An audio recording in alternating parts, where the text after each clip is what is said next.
दोस्तों, देश के सबसे बड़े पद पर विराजमान प्रधानमंत्री मोदी के नाम से कौन वाकिफ नहीं होगा। वह हमारे देश में ही नहीं बल्कि विश्व के पॉपुलर नेता की छवि बनाने में कामयाब रहे हैं। पर आज उनके बारे में सब कुछ जानते हैं, लेकिन कुछ बातें ऐसी भी हैं जो मोदी जी के बारे में हर इंसान नहीं जानता। पर आज हम आपको बताने जा रहे हैं और साथ में बताएंगे मोदी जी की जिंदगी से जुड़े खास पहलू क्या है।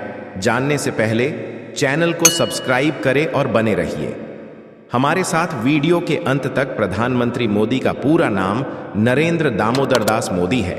इनका जन्म 17 सितंबर 1950 को गुजरात के वडनगर के एक गरीब परिवार में हुआ था।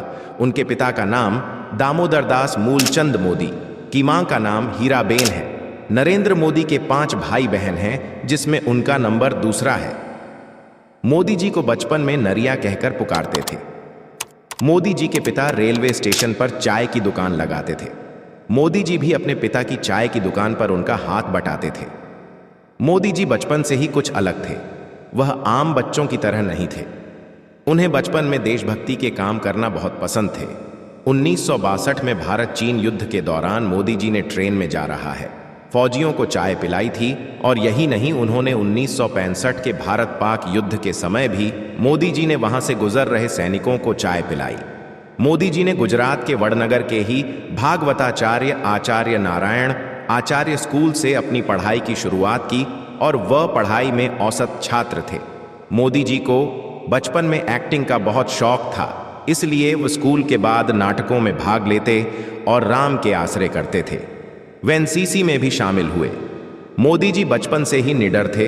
वो एक दिन शर्मिष्ठा तालाब से घड़ियाल का बच्चा पकड़कर अपने घर ले आए कि समझाने पर उसे वापस तालाब में छोड़कर आए। वे बचपन में साधु संतों से बहुत प्रभावित थे। हम बचपन से ही सन्यासी बनना चाहते थे। सन्यासी बनने के लिए मोदी जी ने स्कूल की पढ़ाई छोड़ दें और बाद में घर से भाग गए।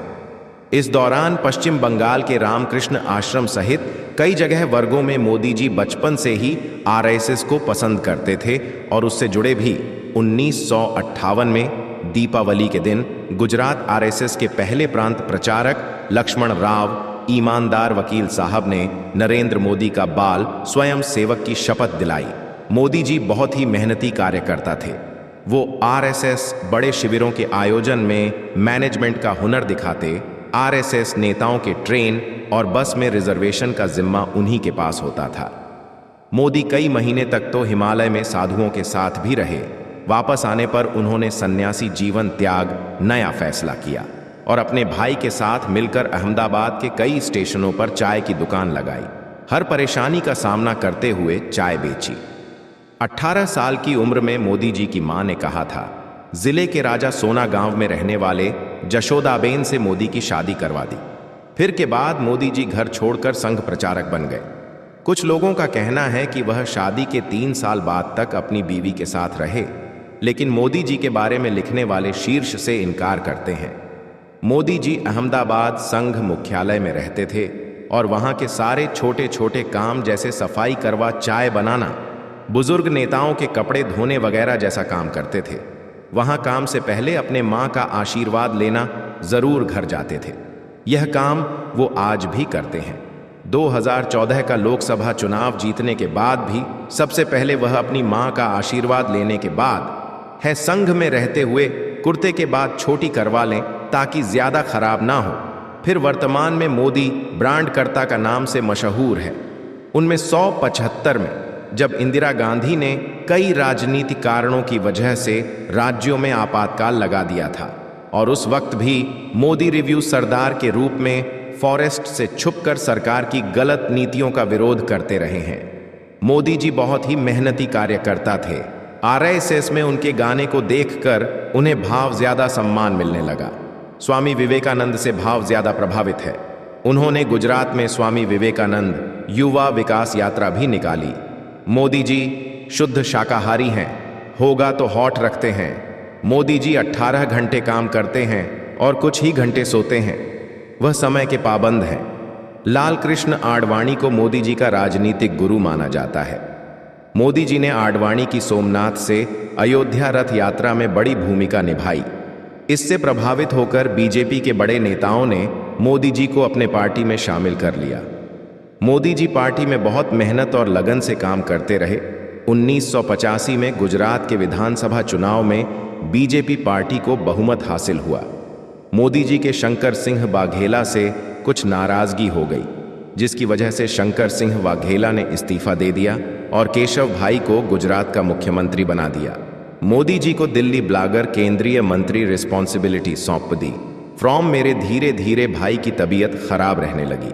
चुनाव में पार्टी कई सीटें भी हार गए के बाद बीजेपी ने अक्टूबर 2001 में मोदी जी को गुजरात का मुख्यमंत्री बना दिया। मोदी जी ने गुजरात में विकास के हर जगह बिजली और पानी की व्यवस्था की। फॉर एशिया का सबसे बड़ा सोलर पार्क गुजरात में बनाया गया। 2002 में होने वाले गुजरात के गोधरा कांड में मोदी जी का नाम जोड़ा गया। फैसले न्यूयॉर्क टाइम्स में मोदी जी को जिम्मेदार ठहराया। गोधरा कांड गुजरात के गोधरा शहर में 27 फरवरी 2002 को हुआ था। रुद्रा शहर में रेलवे स्टेशन पर साबरमती ट्रेन के 7 कोच उसमें आग लगा दी गई, जिसमें 59 लोगों की जान चली गई। इसके बाद गुजरात में जगह जगह पर सांप्रदायिक दंगे शुरू हो गए और 28 फरवरी 2002 गुजरात के कई इलाकों में दंगों ने भयंकर रूप ले लिया और 1200 से ज्यादा लोग मारे गए। इसके बाद सुप्रीम कोर्ट ने इस कांड की जांच के लिए स्पेशल कमेटी बनाई। कमेटी ने पूरी जांच पड़ताल की। 2010 में सुप्रीम कोर्ट ने कमेटी की जांच के आधार पर फैसला सुनाया। फैसले में सुप्रीम कोर्ट ने कहा कि कमेटी को दंगों में कहीं भी मोदी जी का कोई काम नहीं मिला। मोदी जी ने गुजरात में सरकारें कायदे कानून के खिलाफ बनाए गए सभी मंदिरों को तुड़वा दिया। इसके बाद मोदी जी की लोकप्रियता गुजरात में इतनी बढ़ी कि लगातार 4 बार मोदी जी गुजरात के मुख्यमंत्री रहे। 2013 की केदारनाथ आपदा में क्षतिग्रस्त हुए। केदारनाथ मंदिर के पुनर्निर्माण के लिए केंद्र सरकार से मोदी जी ने मांगी, लेकिन उस वक्त कांग्रेस सरकार रवाना कर दिया। मोदी जी के कामयाबी और अच्छी नीतियों को देखते हुए भाजपा सरकार 2014 के लोकसभा चुनाव में मोदी को प्रधानमंत्री के रूप में चुनाव। अगले मोदी जी ने सोशल मीडिया का भी खूब इस्तेमाल किया और अपनी मेहनत और लगन के बल पर भाजपा पार्टी को भारी बहुमत से जीत दिलाई।